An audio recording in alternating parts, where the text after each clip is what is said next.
efficiently. So that's the first place to start. And the answer that I give to that question is, of course, it depends on you, and presumably everybody on this webinar is interested in being paperless, or they wouldn't be here. But in general, for lawyers, the thing that we do, for the most part, is that we are in the business of managing information. Now, that's just my way of putting it, because that's my way of describing what it is we do once we have clients. Obviously, we're in the business of serving our clients and helping them obtain representation and hopefully move towards the goals that they have in the legal system. But in order to do that, what we are actually doing at every moment that we are helping our clients is we're managing information. We get information from the clients when we interview them initially and ask them what happened. We parse that information and then do some investigation. We research the law.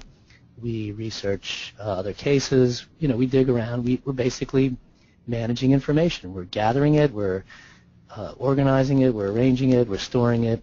And we're processing it. And that's what we do. So if we want to make our practices more efficient and serve our clients better, then it makes sense that we would want to better organize and manage information.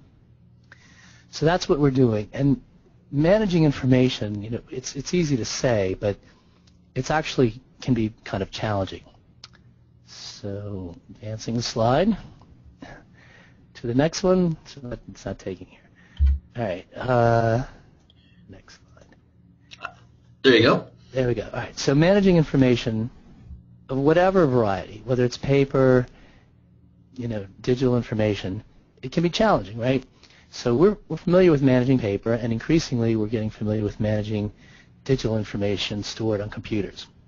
So the first challenge is in managing information. The first challenge is keeping track of information. And keeping track of information in paper form is hard. Keeping track of information in any form is hard, but it's especially hard when you're keeping track of paper. Now, a little bit of paper is not that big a deal. A little bit of paper, a few folders that you can have access to, that you can carry around. You can keep track of that kind of paper, but that's not the kind of paper that we have in our lives. And we don't have just paper.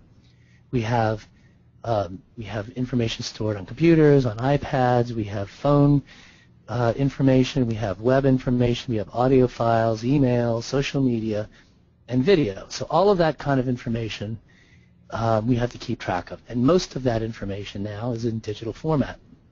So we know we're going to have to keep track of information in digital format whether we want to or not.